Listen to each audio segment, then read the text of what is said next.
¿Qué tal, amigos televidentes? Buenas noches, bienvenidos. Hoy es 18 de mayo y estamos en la edición número 6 de CDN, Canal de Noticias. Wilmer, buenas noches. Buenas noches, Balmore. Buenas noches, amigos televidentes. Sean bienvenidos a esta edición. Estamos en nuestra segunda semana ya de informaciones.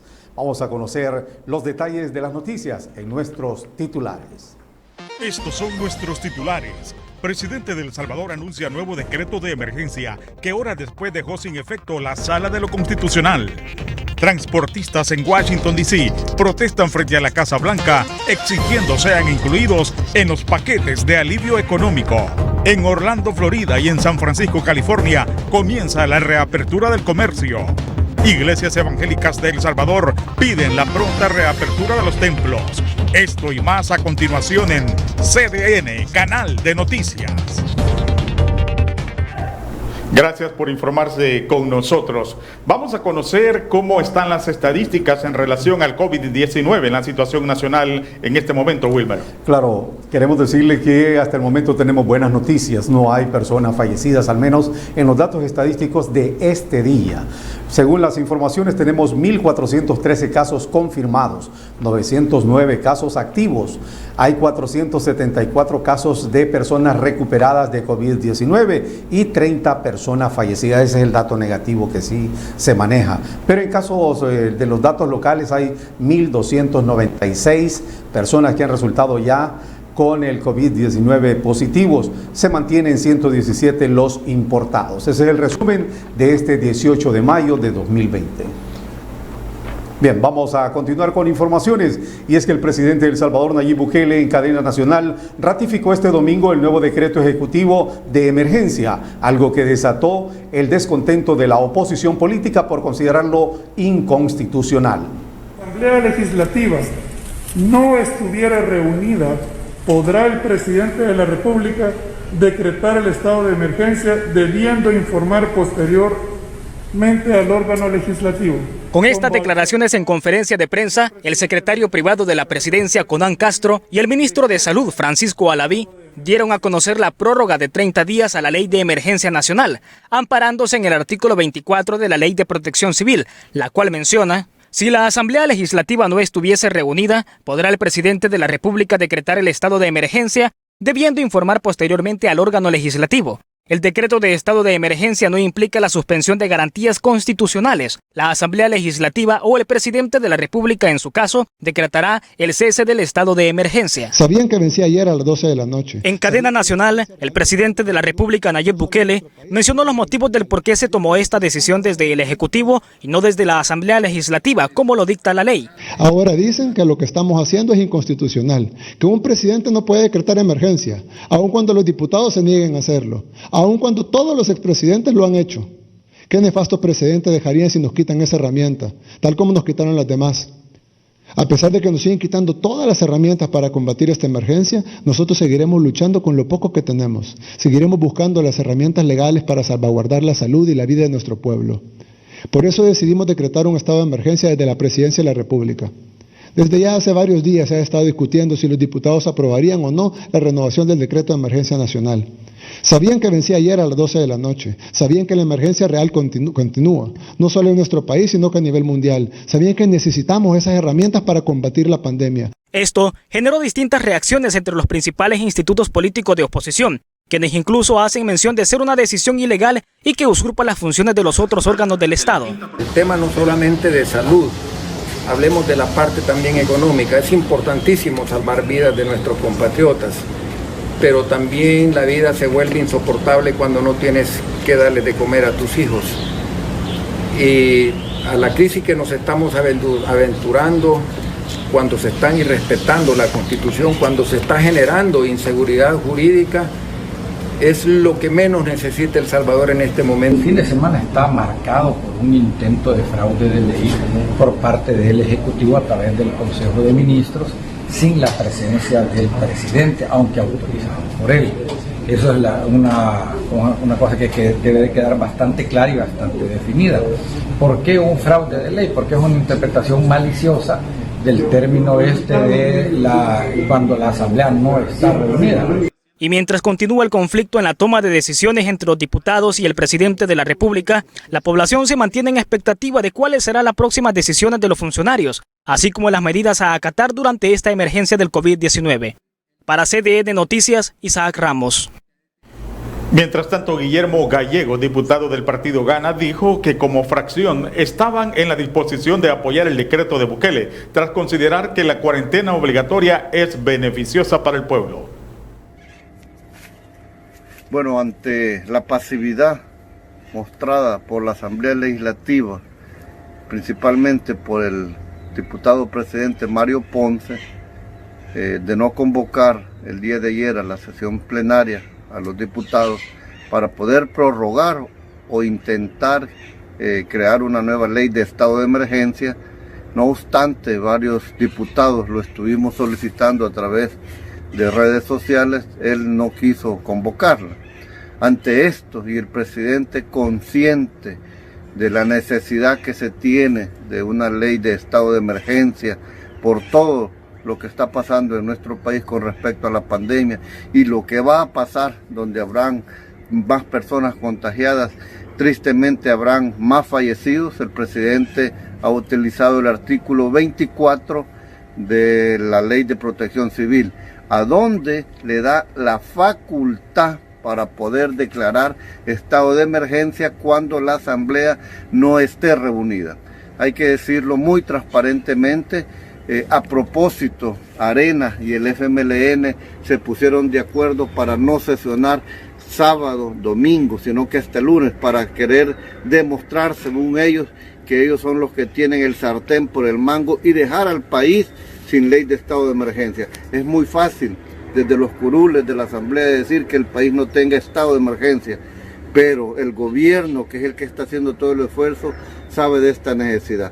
Así es que nosotros como Gana hemos apoyado y estamos respaldando la decisión del presidente. Ojalá mañana lunes que nos reunamos pues podamos tener la voluntad política para poder prorrogar la ley Pero la Sala de lo Constitucional puso freno nuevamente al presidente de El Salvador al declarar inconstitucional el nuevo decreto de emergencia del Ejecutivo. Los tres poderes del Estado salvadoreño, ejecutivo, legislativo y judicial. ¿Qué papel desempeña y cuáles son las limitaciones de cada uno? Y es que en los últimos días algo ha sido muy claro, y es el hecho que existe una fuerte confrontación de poder. Un claro ejemplo ocurrió la noche del sábado 16 de mayo, cuando el presidente de la República, Nayib Bukele, respaldado por el Consejo de Ministros, anunció una prórroga de 30 días más a la Ley de Emergencia Nacional, medida que no fue tomada para nada bien por distintos funcionarios, entre estos el fiscal general de la República, Raúl Melara, quien a través de un comunicado oficial expresó: la Fiscalía General de la República presentará una demanda de inconstitucionalidad ante la Sala de lo Constitucional de la Corte Suprema de Justicia contra el decreto ejecutivo que establece un nuevo estado de emergencia. Asimismo, el fiscal general de la República hace un llamado tanto al órgano ejecutivo y legislativo a dejar la confrontación y posturas políticas a un lado. Enfrentamos una crisis mundial por COVID-19, una crisis económica, y nuestro país no puede enfrentar además una crisis institucional. Es obligación del órgano ejecutivo y de la Asamblea Legislativa sentarse a dialogar para dar a la población una solución concreta ante la realidad que estamos enfrentando. Elijamos la unión sobre la división, la esperanza sobre el miedo y el diálogo sobre la confrontación. El país lo necesita. La tarde de este lunes, la Sala de lo Constitucional declaró inconstitucional el decreto número 18 emitido por el Ejecutivo. Además, requiérase a la Asamblea Legislativa y al órgano ejecutivo que, con base en el artículo 86, inciso 1 de la Constitución, que contempla el principio de la colaboración entre órganos en el ejercicio de sus funciones, realicen un esfuerzo mutuo para llevar a cabo las acciones necesarias, orientadas a emitir en el menor plazo posible una ley de emergencia que actualice las condiciones en las que la sociedad salvadoreña se encuentra a la fecha frente al combate al COVID-19, con el objeto de garantizar los derechos de la población salvadoreña a la salud y a la vida en todas sus dimensiones. Ante esta decisión, el secretario jurídico de la presidencia expresó: hemos sido, seremos y vamos a seguir siendo respetuosos. Pero en lo personal, y como gobierno, y como salvadoreño, y como ciudadanos, lamentamos las decisiones que han tomado y los fundamentos que han hecho para tomar esas decisiones. Vamos a seguir esperando en cuanto los diputados quieran discutir con nosotros, porque como gobierno formamos parte de este país, así como las invitaciones que nosotros les hicimos estos días. Ellos son los que piden hacer las cosas de una manera en conjunta, pero ¿qué es lo que están haciendo en conjunto si están encerrados ahí? Nosotros no sabemos todavía, o lo poco que sabemos de lo que están haciendo. Para CDN Noticias, Isaac Ramos. Bueno, y en este momento vamos a establecer un contacto en directo con nuestro compañero periodista Joaquín Cisnero, que se encuentra en este momento en San Francisco, California. Joaquín, buenas noches. ¿Cómo está la situación en San Francisco a esta hora de la noche, precisamente cuando están ustedes en proceso de cuarentena también? Adelante, buenas noches, bienvenido a CDN Canal de Noticias. Muchas gracias, Valmore, es un placer estar aquí contigo.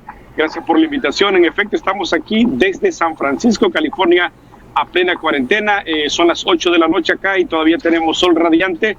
Estamos acercándonos al pleno verano y seguimos también, como decías tú, en plena cuarentena. ¿Cuáles han sido, Joaquín, las disposiciones que se han tomado en San Francisco y cómo la gente ha acatado tales disposiciones por parte de las autoridades en esta pandemia del COVID-19? Empezando por el estado, a partir de ayer se inició lo que es la segunda fase, donde algunos negocios empezaron a abrir.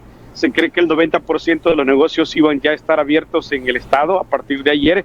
Y aquí en San Francisco la alcaldesa ha dado indicaciones de que la economía empiece a reabrirse y los negocios empezaron a trabajar a partir de ayer. Por ejemplo, los restaurantes no han cerrado, pero no se puede comer en los locales, tiene que ser para llevar.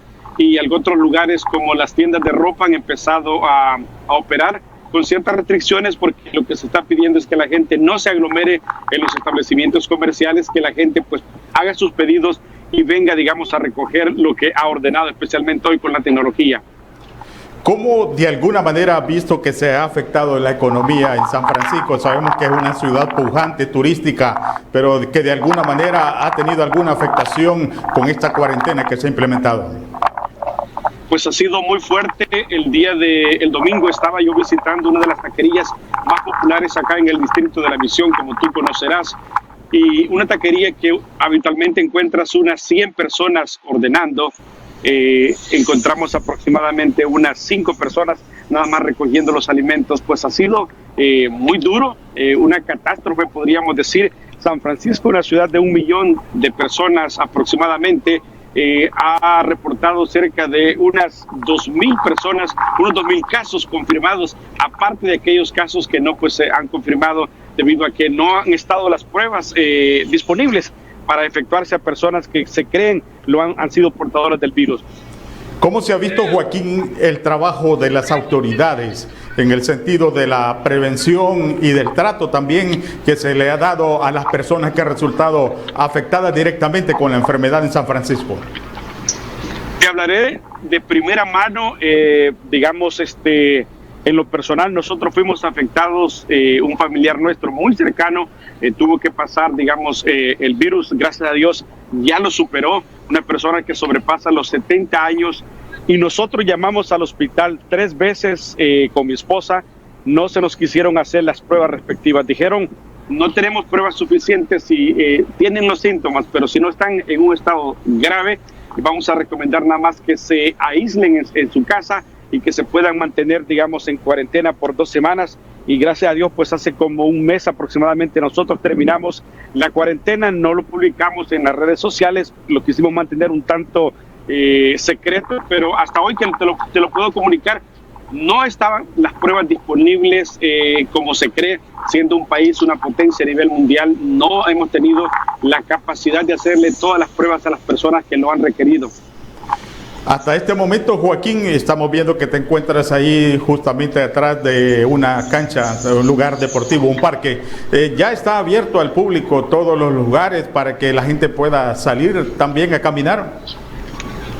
No, todavía no, todavía estamos en la fase 2 y lo que implica es que todavía, si la gente puede venir al parque, como tú ves aquí, es un parque artificial, la gente puede venir con sus mascotas, la gente puede venir a practicar un poco de deporte, a caminar o algo por el estilo, pero se recomienda que las personas que vienen no interactúen con otras personas que se reúnen a jugar.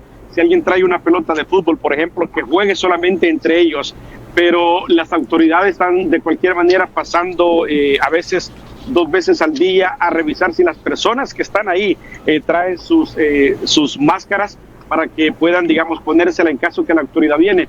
Pero sí, un gran porcentaje hemos visto, tenemos un clima bastante bonito hoy, entonces la gente, ya tenemos casi 2 meses de estar encerrados, la gente pues ya se aburrió y quiere salir, y no como la cantidad de personas que salen habitualmente, pero podríamos decir un 25% de la población empieza a abandonar las casas y empieza a caminar.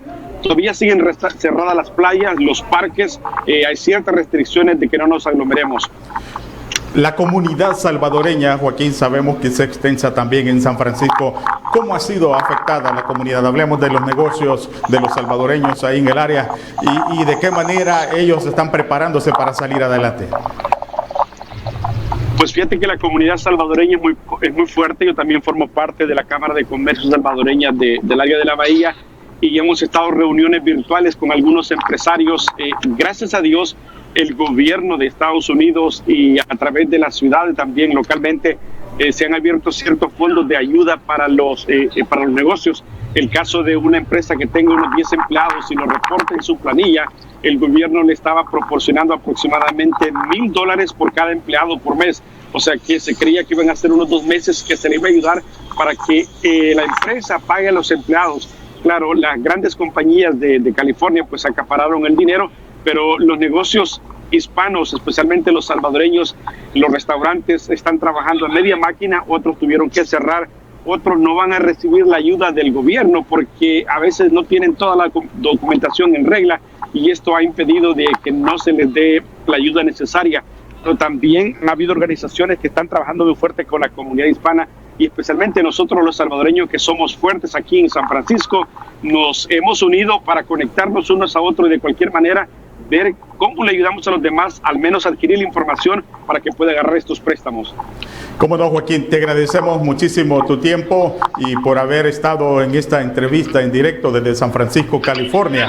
Un abrazo a la distancia, que Dios les bendiga grandemente y gracias por toda la información que tú nos has proporcionado en esta noche.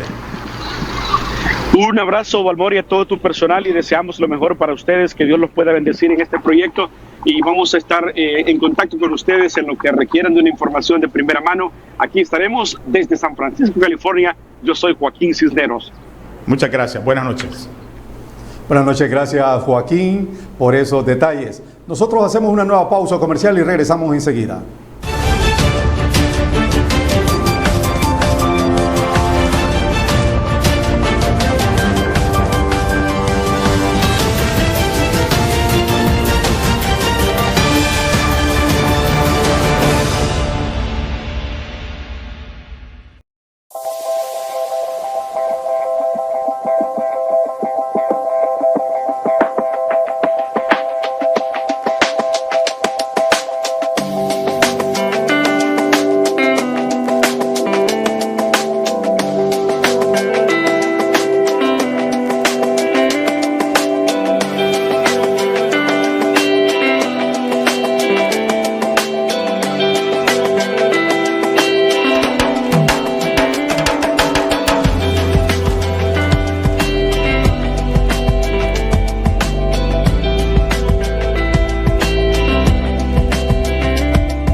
Gracias por continuar informándose con CDN, Canal de Noticias, y queremos dar la bienvenida también a todos nuestros televidentes de Canal 26 Turismo TV en la zona oriental que están en nuestra sintonía. Bienvenidos a informarse con CDN, Canal de Noticias. Seguimos con más noticias en Washington, D.C. Un grupo de camioneros sonaron el claxon de sus vehículos en protesta por no haber sido incluidos en el programa de alivio anunciado por Trump. Nuestro corresponsal Iván Guzmán nos informa desde Washington.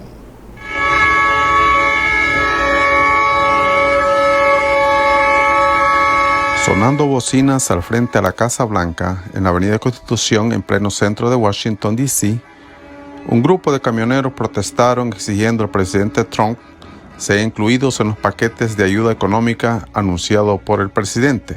Muy de acuerdo con ellos y es hora de que se hagan todos los abusos, esto de los brokers, tú sabes. Porque yo también me siento como ellos, ¿sabes? No es fácil, un sacrificio y tan grande como es manejar una carretera, ¿sabes? Horas y horas y horas y sin comer nada, sin poder, tú sabes, a veces sin comer nada. Entonces, es justo que estas personas exijan sus derechos, tú sabes. Esto no es nada en contra del presidente ni nada, esto es en contra de los brokers estos que están abusando de ellos, tú sabes. Estas protestas se realizan desde el 1 de mayo en Washington. Ha llegado camioneros de todos los estados para exigir apoyo a su gremio.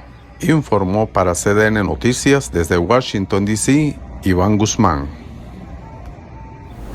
Y siempre en Washington, a pesar de las discrepancias, la Cámara de Representantes de Estados Unidos aprobó de nuevo un paquete de alivio económico, valorado en $3 billones.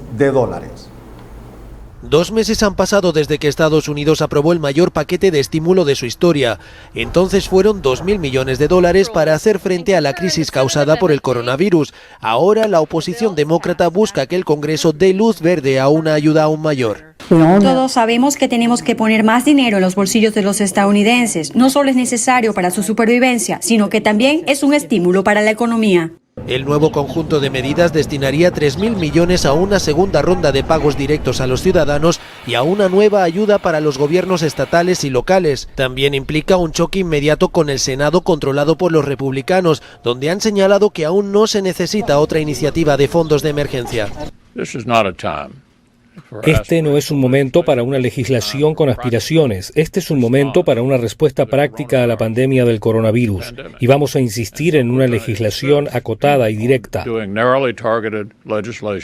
Algunos republicanos fueron más directos que el líder del Senado al referirse a la propuesta demócrata. En cuanto a su viabilidad, a su llegada está muerta. La Casa Blanca, por su parte, ha suspendido las conversaciones con el Congreso sobre nuevos alivios. Su principal asesor económico, Larry Kudlow, dijo que esperan más información sobre el impacto que tendrá en la economía la reapertura de varios estados, y el presidente Trump ha dicho que no tiene prisa en aprobar nuevas ayudas. Bricio Segovia, Voz de América, Washington. Y este lunes en Orlando, Florida, se inicia la reapertura de negocios no esenciales. Algunos comerciantes ya abren sus locales después de casi 2 meses de clausura. Nuestra corresponsal Ruth Reyes nos informa. Hasta ayer domingo 17 de mayo en el estado de Florida, la cifra de muertos alcanzaba 1.973 personas y un total de 45.588 casos confirmados. Según el Departamento de Salud del estado de la Florida, el número de muertes por coronavirus llegó ayer domingo a 1.973, mientras que reportaron 777 nuevos casos. El Departamento de Salud del estado de la Florida en Estados Unidos reportó que el día más mortal en este estado estadounidense fue el día 4 de mayo. Este lunes 18, más negocios se unieron a la reapertura tal y como lo reportó el gobernador de la Florida, Ron DeSantis. DeSantis dijo que hoy permitió la reapertura de gimnasios, centros de acondicionamiento, playas, comercios, minoristas y restaurantes que ahora pueden operar al 50%, la que anteriormente tenían el permiso únicamente de operar solo en un 25%. A partir de hoy se termina la fase 1 de reapertura y se prosigue a empezar la fase número 2 de las 3 fases que tiene planeada el gobernador del estado de la Florida, Ron DeSantis. Este es el panorama que se vive en las principales calles o carreteras del norte de la Florida, exactamente en el área de Orlando y de Kissimmee. Hay tráfico vehicular, las personas, la mayoría no andan las mascarillas, ya están tomando todo a la normalidad. Podemos ver, es un tráfico bastante leve, pero la gente, pues ahora con la fase que estamos entrando a la fase 2, la gente no se detiene, la gente ya está haciendo todas sus diligencias. A nivel de Estados Unidos, hay más de 1.4 millones de casos y más de 88,000 muertos, según el Centro de Recursos de Coronavirus de la Universidad Johns Hopkins. A medida el Estado vuelve a abrir los centros de pruebas, estuvieron cerradas desde el viernes hasta ayer debido a la amenaza de la tormenta tropical Arthur en la costa de la Florida y también en Carolina del Norte. Las playas también fueron abiertas, incluyendo las de West Palm Beach, menos las del condado Miami-Dade. También la apertura de los parques temáticos acá en Orlando, como Walt Disney World, SeaWorld y Universal, todavía están pendientes de fecha de apertura. Se anunciarán reuniones entre las autoridades y los ejecutivos. Las autoridades de la Florida informaron que en los próximos días podrían abrir más rubros, siempre y cuando la población tenga en cuenta el distanciamiento social y el uso voluntario de mascarillas. Desde Orlando, Florida, reportó para CDN, Canal de Noticias, Ruth Noemi Reyes. Gracias, Ruth. Bienvenida a nuestro equipo. Y continuamos con más informaciones. En España se presenta este lunes la cifra más baja en muertes desde que se inició la pandemia de COVID-19. De acuerdo al reporte oficial, 59 personas han fallecido en las últimas 24 horas. España continúa un lunes más con su lento proceso de desescalada hacia la nueva normalidad, con más del 70% de la población ya instalada en la fase 1. Madrid, epicentro de los contagios en este país, es la única comunidad autónoma que sigue sin alcanzar la ansiada fase 1, aunque tampoco está estrictamente en la 0. La suavización de algunas restricciones permitía ver este lunes escenas de comercios abiertos, compras sin necesidad de cita previa o museos abiertos con aforo limitado. Barcelona y su área metropolitana también permanecen en la fase 0,5, así como gran parte de Castilla y León. Sí están ya en la fase 1 todas las provincias de Andalucía y de la Comunidad Valenciana, uniéndose al resto de comunidades donde, entre otras cosas, ya se permiten reuniones de hasta 10 personas, desplazamientos dentro de la provincia y la apertura de todos los comercios minoristas y de las terrazas, respetando siempre determinadas normas de aforo y distanciamiento. Formentera, en Baleares, ya está en la fase 2, así como 3 de las Islas Canarias, La Graciosa, El Hierro y La Gomera, que hacen honor a su apodo de afortunadas al llegar al penúltimo de los 4 escalones. En todas ellas se permite ya el desplazamiento a segundas residencias, la celebración de bodas, la apertura de centros comerciales hasta un aforo del 40% o la de restaurantes, cines o teatros hasta un tercio de su aforo. Una situación muy cercana a la última y definitiva fase, la de la nueva normalidad. Así las cosas entonces alrededor del mundo. Vamos a una nueva pausa, ya regresamos.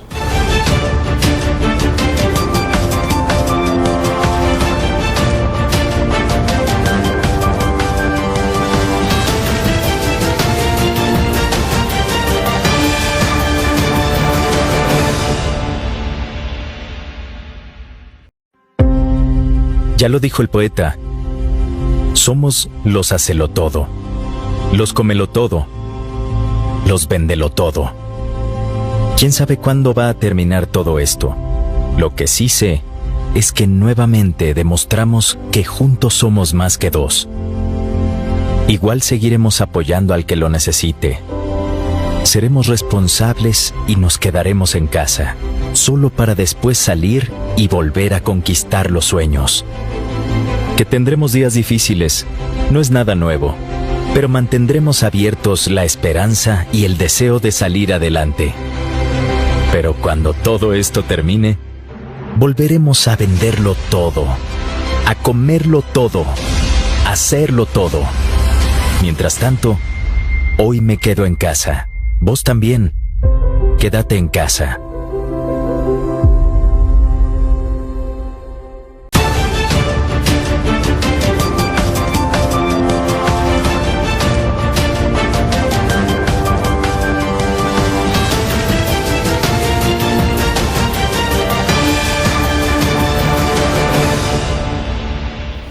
Hay más informaciones. En El Salvador, las iglesias evangélicas han cambiado la forma de su liturgia a raíz de la prohibición para reunirse por la pandemia de COVID-19. Valiéndose de la tecnología, realizan los servicios de forma virtual. Los pastores esperan que los templos se abran luego. La iglesia es la institución más grande sobre este planeta Tierra. El coronavirus, desde que se ha declarado pandemia en el mundo, ha dejado efectos negativos en las iglesias. El pastor Vidal Alvarado aseguró a CDN que Dios dejó en sus leyes reglas específicas, que la situación no son las medidas que se han tomado, sino las decisiones políticas encontradas entre los gobernantes, especialmente en el país. Vemos una polémica entre el Estado, entre ellos y todo, ¿verdad? Y eso viene a afectarnos a nosotros, porque necesitamos que hubiera un solo sentir entre ellos para que el pueblo se pudiera someter.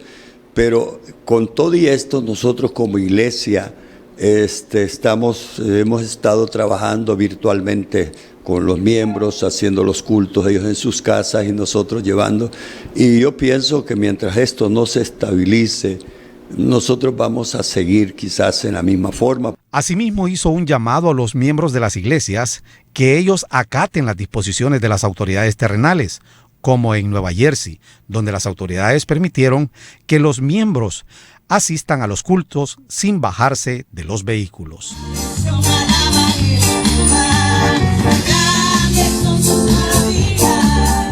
La otra parte, nosotros como iglesia, si nos hubieran dado un poco de libertad, hubiéramos tomado las precauciones necesarias, porque nosotros tenemos gente que obedece, nos sometemos y que estamos buscando el bienestar de la gente, estamos buscando la mejora para todo el pueblo, sean cristianos o no sean cristianos, porque según el mandamiento de Dios tenemos que hacer bien a los demás.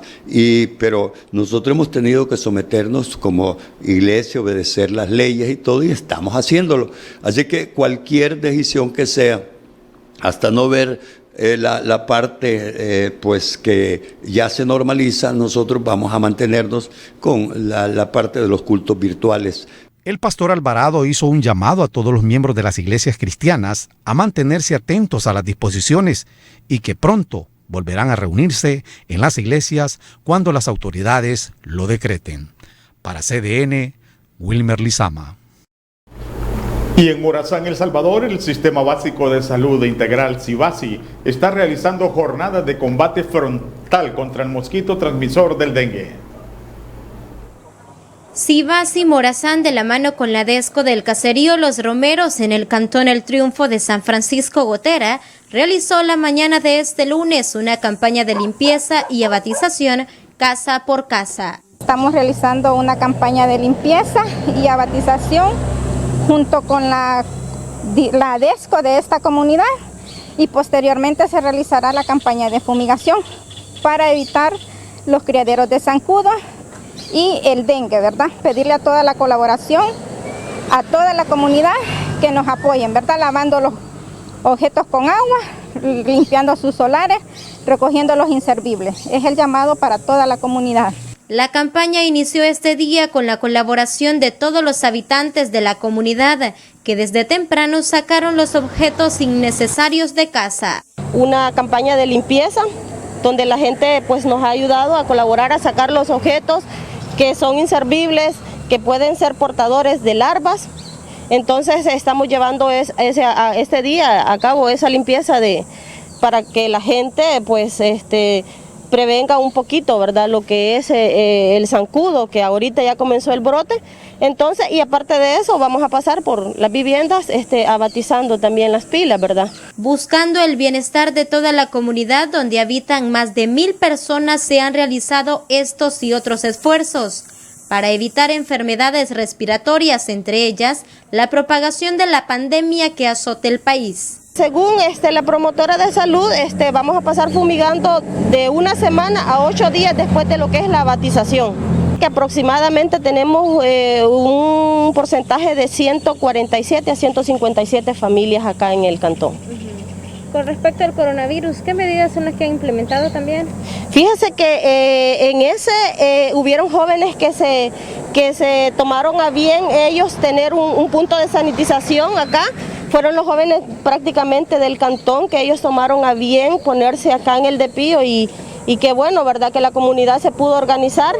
Durante esta semana estarán realizando limpieza y abatización para posteriormente fumigar en todos los hogares de esta comunidad. Yasmín Ramos, Sol TV Noticias.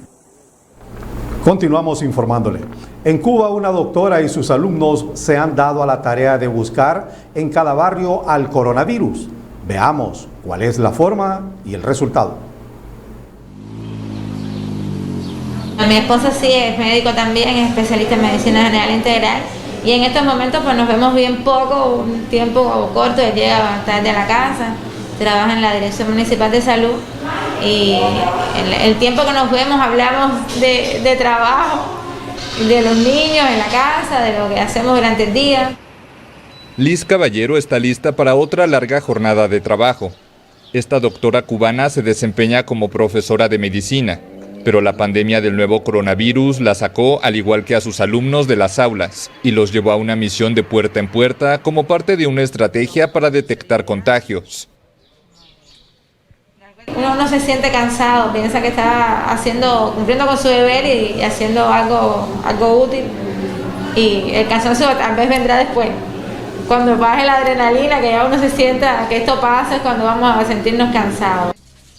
Las visitas de los médicos cubanos a domicilio, así como el aislamiento de los contactos de cada caso positivo, han permitido hasta ahora que Cuba contenga la pandemia, registrando más de 1,800 casos confirmados y unas 80 muertes por COVID-19.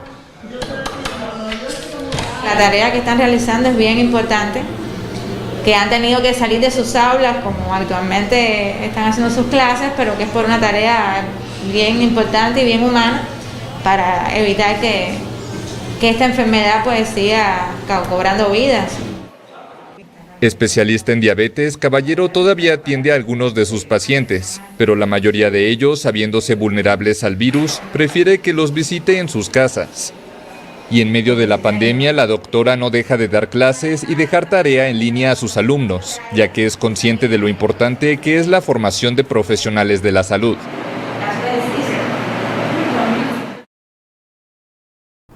Y la Asamblea Mundial de la Salud se reúne el lunes y martes de manera virtual, sin que Taiwán haya sido invitada. Uno de los principales opositores es Pekín. Ningún tipo de restricciones. A pesar de su cercanía con China, Taiwán es uno de los pocos lugares de la Tierra en donde la vida ha continuado con relativa normalidad a pesar de la pandemia. Solo ha registrado unos 400 casos y menos de 10 muertes por COVID-19. La gestión de Taiwán es un caso único de éxito en esta crisis. Por eso es sorprendente que la Organización Mundial de la Salud no esté interesada en la forma en que Taiwán abordó la pandemia. La OMS vetó la participación de Taiwán en sus cumbres anuales ya hace años, presionada por Pekín. Eso ha impedido a la isla acceder a informaciones clave sobre el virus. Hemos tenido éxito, sí, pero sin apoyo ha sido muy duro. No tenemos muchos casos serios, por lo que el tratamiento, la mortalidad y los protocolos por casos graves son algo muy escaso en Taiwán. Hay que detener esta retórica política. Tenemos que mantener la atención en cuestiones importantes como la salud de todos los implicados.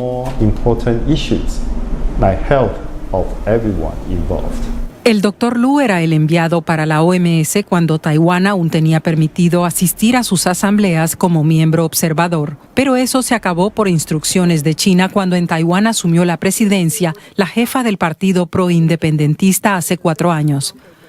China reclama la isla como parte de su territorio y cree que Taiwán no tiene derecho a ser miembro de la OMS.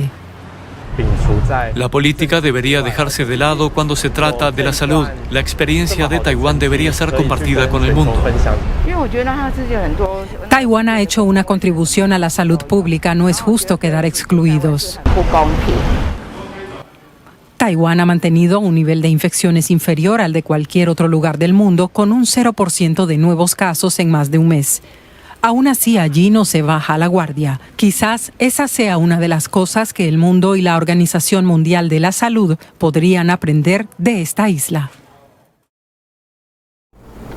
Es momento de hacer una nueva pausa comercial. Ya regresamos.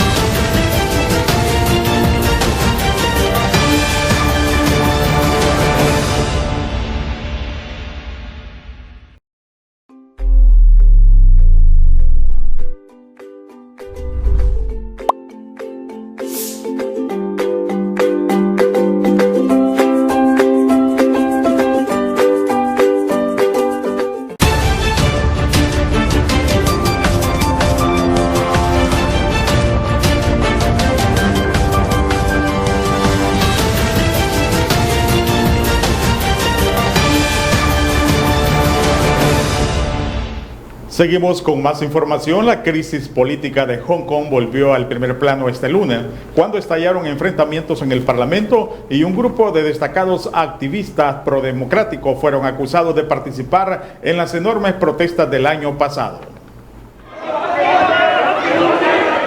La crisis política de Hong Kong de nuevo en el primer plano.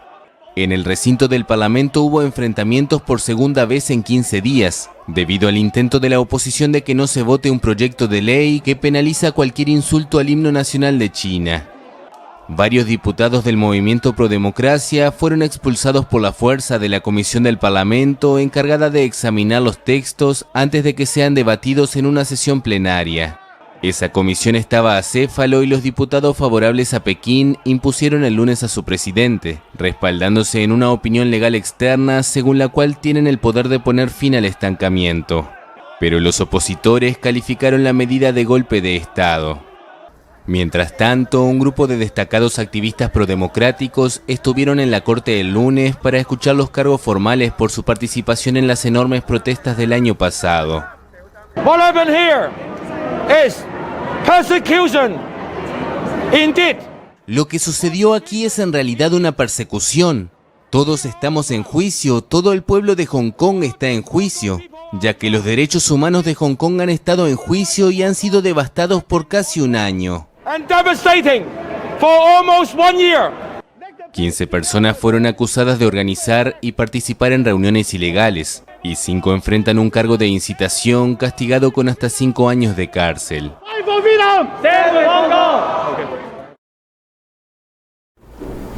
Bien, a esta hora de la noche establecemos un contacto en directo con Marvin Aguilar, analista político, a quien le damos la más cordial bienvenida. Marvin, gusto de saludarte, buenas noches, bienvenido a CDN, Canal de Noticias. ¿Qué tal? Un gusto, buenas noches, agradezco su invitación y desearles éxitos en esta etapa, ¿no? Periodística que ustedes han iniciado. Es interesante y siempre será un gusto cuando ustedes lo consideren compartir los análisis para toda la gente de la zona oriental. Mucho gusto. Bueno, gracias Marvin. A nivel internacional también nos están viendo. Queremos decirte un poco sobre cómo estamos nosotros acá en cuanto a las disposiciones legales.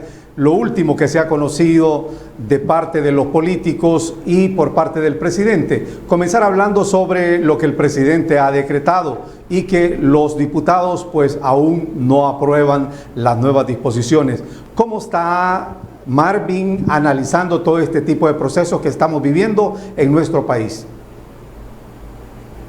Bueno, la Sala de lo Constitucional emitió una una medida cautelar este día, donde deja sin efecto el decreto que el órgano ejecutivo había anunciado que había decretado el sábado pasado en horas ya para terminar el día sábado. Entonces, al órgano ejecutivo le competerá acatar esa resolución, esa medida cautelar que ha emitido la Sala de lo Constitucional, mientras el órgano ejecutivo tendrá que ver con qué herramientas, por ejemplo, mantiene en este caso el cese de las escuelas, por ejemplo, y las universidades, o sea, la suspensión de los estudios en el país. Igual, la ley de la cuarentena todavía está vigente, esa no ha sido derogada, a pesar que le han puesto varios recursos de inconstitucionalidad. Esta continúa vigente hasta el jueves. Habrá que ver si en esta semana la Asamblea Legislativa le da prórroga o no. Lo que se vislumbra es que no se va a prorrogar también el jueves esta ley de la cuarentena. Pareciera ser que los diputados en la Asamblea Legislativa no van a dar sus votos para que el gobierno continúe la cuarentena. Van de aquí al jueves, entiendo yo, a presentar su ley de cuarentena o de ley de emergencia, ¿no? Donde hay una especie de presión de algunos empresarios hacia los diputados de la Asamblea Legislativa para que se apruebe una cuarentena light. Es decir, ustedes pueden revisar las recomendaciones que ha hecho el Colegio Médico este día también, y que pareciera ser que la Asamblea Legislativa va a tomar en consideración las 15 recomendaciones que hace el Colegio Médico para ellos incluirlas en su, proyecto de ley de cuarentena o de ley de emergencia nacional que estarían por aprobar, para el día jueves. Hay que llamar la atención que la medida cautelar que da la Sala de lo Constitucional establece que el Ejecutivo y el Legislativo deberían de sentarse para aprobar, una ley de emergencia nacional o una ley de la cuarentena o una prórroga de la ley de la cuarentena. Deberían de sentarse para llegar a acuerdos. El presidente de la República también, en la cadena nacional que hizo, él abría las posibilidades de reunirse con los órganos del Estado, con los otros órganos del Estado, para llegar a un consenso para poder aprobar, en este caso, una ley de cuarentena de común acuerdo entre todos los órganos del Estado para evitar, este estirón y encoge que se tiene de si la Asamblea aprueba el jueves en la plenaria o en esta plenaria que ellos han convocado para hoy, o de aquí al jueves que vence la ley de cuarentena, aprueban una nueva ley de cuarentena o una nueva ley de emergencia nacional, el presidente tiene la facultad de vetarla, ¿verdad? Entonces, y de vetarla con observaciones, por inconstitucionalidad, por inconveniente, él verá y luego la Asamblea Legislativa determinará si supera ese veto, y si lo supera y el veto fue por inconstitucionalidad, tendrá que ir otra vez a la Sala de lo Constitucional. Entonces, habrá que ver si, tanto el órgano legislativo como el ejecutivo logran sentarse para aprobar una ley de común acuerdo, que no tenga la necesidad de ir a la Sala de lo Constitucional. Marvin, algunos analistas también consideran de que podría tratarse de una medición de fuerza entre los órganos del Estado. ¿Cuál es tu opinión al respecto? Hay una especie de pugna de poderes, le llamo yo, más que de medición de fuerzas, porque es una pugna de poderes donde finalmente quien tiene que decidir esa pugna de poderes es la Sala de lo Constitucional. Eso es lo que estamos viendo. O sea, el presidente tiene, de alguna manera, la facultad para decretar la emergencia porque él considera que la Asamblea Legislativa no se ha reunido para, aprobar una ley de emergencia o prorrogar la ley de emergencia. La Sala de lo Constitucional dice que no es así, y decreta las medidas cautelares. Al órgano ejecutivo le toca, obviamente, obedecer la medida cautelar de la Sala de lo Constitucional. La Asamblea Legislativa se apresta a elegir, a decretar una nueva ley que incorpore algunas exigencias de unos empresarios, del Colegio Médico, el presidente de la República puede vetarla. Y quien tendrá que dirimir eso es la Sala de lo Constitucional. Eso es una pugna de poder, es más que una, digamos, una medición de fuerzas, porque no puede haber medición de fuerzas porque ya en la Constitución están establecidos los canales, digamos, para resolver estos impases. Lo que hay es una pugna de poder, más que una medición de fuerzas. Claro, ¿cómo queda la población entonces en este estado al conocer tanto las disposiciones de la Corte Suprema de Justicia a través de la Sala y lo que ha dictado el presidente y lo que se espera de la Asamblea Legislativa? La población, como siempre, es la más afectada, ¿no? Es decir, ¿qué pasa si de aquí al jueves que vence la ley de cuarentena la Asamblea decide no prorrogar esa ley y queda sin efecto? Entonces, de alguna manera, digamos, la población va a poder salir a las calles, va a poder, digamos, volver a circular el transporte público, va a poder, digamos, digamos, algunas empresas podrían hasta llegar a abrir. Vea, ahora, esto es lo que le conviene al país, esto es lo que le conviene a la población. Hay una, digamos, una discusión a nivel mundial en estos momentos sobre si abrir o no abrir la economía de los países. La posición del presidente que vimos en la cadena nacional es específicamente que este no es el momento, aunque mucha gente está sufriendo, obviamente, para pensar en la economía, sino que para pensar en la salud. Y esto se hace en vista del mal sistema de salud que tenemos en el país. Hay otros que piensan que hay que abrir la economía paulatinamente. Entre las recomendaciones que la Asamblea Legislativa quiere incluir en la nueva ley de cuarentena, está la de que solo queden en cuarentena obligatoria las personas consideradas de alto riesgo. Es decir, las personas de la tercera edad y las personas con enfermedades crónicas. Estas personas quedarían en cuarentena obligatoria y tampoco tendrían la obligación de ir a trabajar en sus lugares de trabajo. Pero lo que hemos sabido del virus es que le da a todo el mundo, no solamente le da, digamos, a una serie de personas. Ellos alegan que la mayoría de contagiados en El Salvador son asintomáticos, es decir, solo son portadores y que por eso mismo pueden ir, digamos, a trabajar, no habría ningún problema. El punto es que la gente, digamos, que es asintomática, igual puede transmitir la enfermedad a otras personas. Y no sabemos, en este caso, si a las personas que se les transmite la enfermedad, sí puedan tener, digamos, enfermedades crónicas que ellos no las saben, que ellos no las han reportado y que ahí pueda haber, digamos, casos lamentables que puedan dar el sistema de salud que es tan vulnerable y que haya un rebrote que pueda ser un repunte para el que no está preparado el Ministerio de Salud en toda la red hospitalaria. Puede correrse ese riesgo. Entonces, para esta situación, no te dicen quienes están diciendo que hay que ir a trabajar ya o abrir la economía, no te dicen cuál es la salida frente a esta situación. Por otro lado, ellos hablan de que las empresas que vuelvan a trabajar deben de cumplir con ciertas medidas sanitarias. Esto quiere decir el distanciamiento social. Pero ¿qué es lo que pasa en este caso?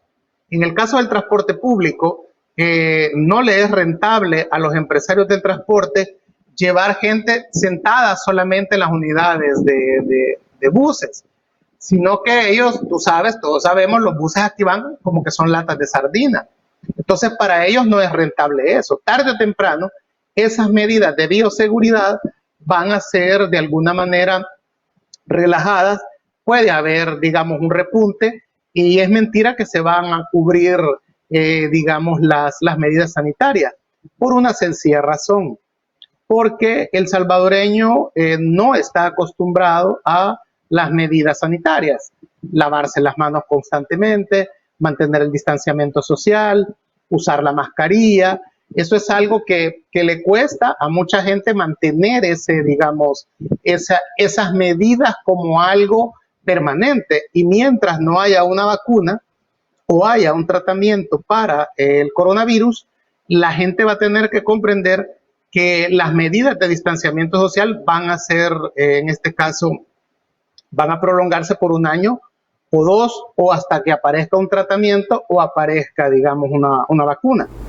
Por otro lado, en el caso de los restaurantes y los lugares, igual van a tener que reconvertirse, porque va a ser por ahora, a un futuro cercano, bien difícil que las cafeterías, los restaurantes puedan tener la cantidad de mesas que han tenido. Entonces, un restaurante que en promedio puede tener 60 mesas, para que pueda operar va a tener que reducir esas 60 mesas a 30 mesas a la mitad, o a 20 mesas. Entonces, habrá que ver si también eso es, digamos, rentable para una serie de negocios. Entonces, obviamente, estos detalles no te los explican la gente que dice que hay que abrir ya la economía. Entonces, porque hay que trabajar, hay mucha gente que tiene problemas económicos, lo cual es cierto. O sea, yo no voy a negar eso, es una realidad que no se puede palpar, pero estamos en estos momentos que si relajamos la cuarentena y las medidas sanitarias, puede haber un repunte para el cual el sistema de salud no está preparado. Marvin, a raíz de la coyuntura política que se vive en el país actualmente, ¿qué lectura podrías dar tú, ya que El Salvador está en la vista de todo el mundo por lo que está ocurriendo acá? ¿Qué lectura política se puede dar de cara al 2021? Uno no puede menos que pensar, digamos, que lo que hay es una especie de reorganización de la oposición frente al presidente Bukele.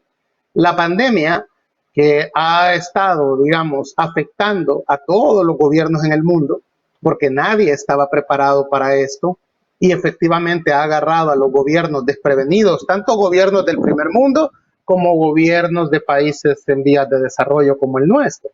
Entonces, en este sentido, creo yo que la oposición ha visto en algunos aspectos que obviamente no se puede decir que todo ha sido bien, pero tampoco es justo decir que todo ha estado mal.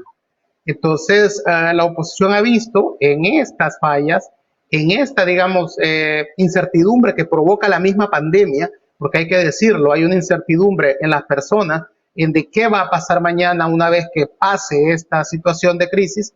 Entonces, ellos han encontrado un espacio para poder reorganizarse. A eso se debe, por ejemplo, lo de los pitos a las 8 de la noche.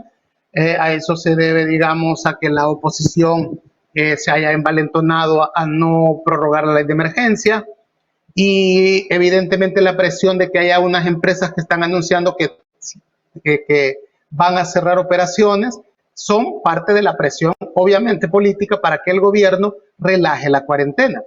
Y lo otro será, una vez que pase, porque este es el año de las crisis, ¿verdad? No de la crisis. La crisis sanitaria, viene inmediatamente la crisis económica. La misma oposición está esperando para ver cómo va a reaccionar el gobierno en la reactivación económica, para evidentemente hacerle notar a la gente que el gobierno no hace nada.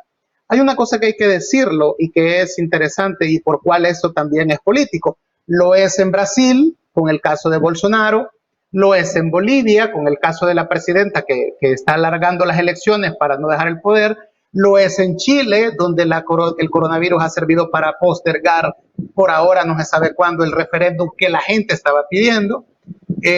Lo es en Ecuador, donde Lenín Moreno va a sufrir una derrota electoral por su mal manejo de la crisis. Lo es en México, donde López Obrador, que había dicho que no iba a usar el ejército, ha militarizado México para atender la pandemia. Y evidentemente lo es en Estados Unidos, donde Donald Trump ha caído en las encuestas por su torpe manejo en el tema del coronavirus. Entonces, por supuesto, aquí en El Salvador la oposición ha encontrado una especie de respiro político, y lo que hay que hacer, creo yo, es que el gobierno debe seguir atendiendo la pandemia y debe seguir atendiendo la crisis económica que venga después de la pandemia, más allá de lo que esté pensando la oposición. Hay una cosa en antropología que nosotros le llamamos el estrés postraumático después de la crisis. Esto es cómo la gente va a asimilar que el gobierno ha ayudado o no a la población. Si la gente percibe que ha habido una ayuda por parte del gobierno a la población y que ha manejado muy bien la crisis, como hasta hoy dicen las encuestas, eso quiere decir que no va a afectar electoralmente al partido del presidente Nuevas Ideas el 28 de febrero próximo. Y habría un resultado electoral positivo para el partido Nuevas Ideas.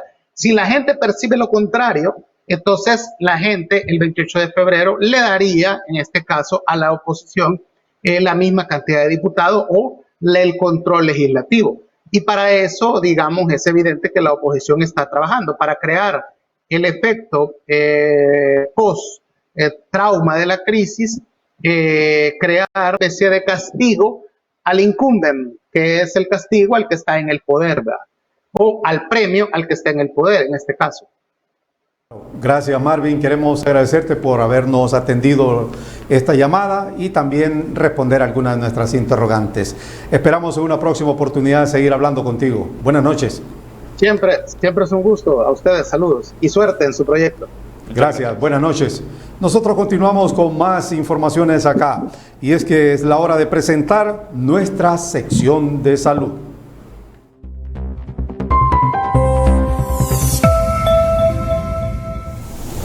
Hola amigos, ¿cómo están? Les habla nuevamente el doctor Juan Francisco Villatoro Velázquez, especialista en nefrología. En esta ocasión vamos a hablar sobre un tema muy importante, como es el tratamiento de la insuficiencia renal crónica. Tratamiento que en algunas ocasiones hemos hablado cómo prevenirla o cómo tratarla desde el punto de vista médico y dietético.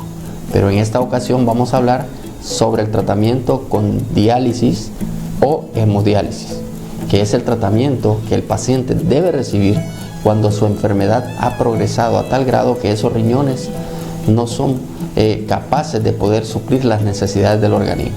O sea, cuando ya están en una etapa o estadio 5 de la insuficiencia renal y que ya solo funcionan en un 10% o menos y no son capaces de poder satisfacer las necesidades del organismo. La diálisis y la hemodiálisis han sido durante décadas un tabú, un temor, un fantasma en los pacientes que padecen de insuficiencia renal y en la sociedad en general. Pero quiero decirles en esta ocasión que la diálisis o la hemodiálisis es el tratamiento que le permite a un paciente con insuficiencia renal avanzada poder continuar viviendo y poder disfrutar durante el tiempo que Dios le permita y que la ciencia también le permita, poder disfrutar de unos años más o muchos años más de vida, acompañado de sus familiares y amigos cercanos.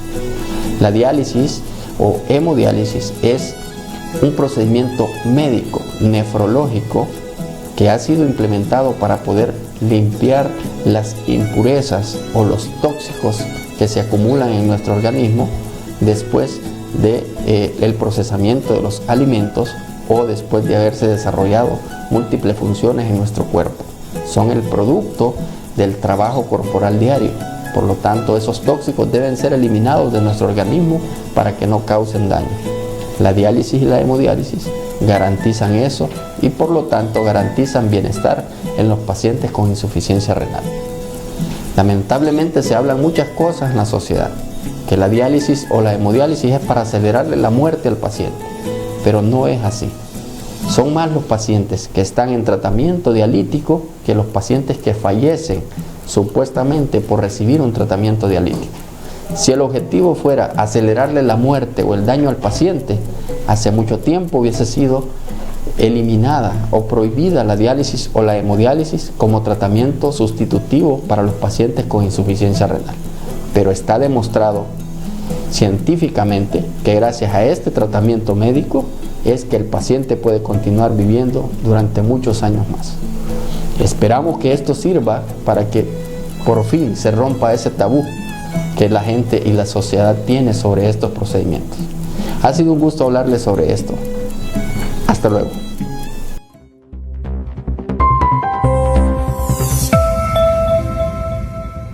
Bueno, de esta manera nosotros cumplimos con usted de informarle. Ha sido todo por ahora en CDN Canal de Noticias. Muy buenas noches.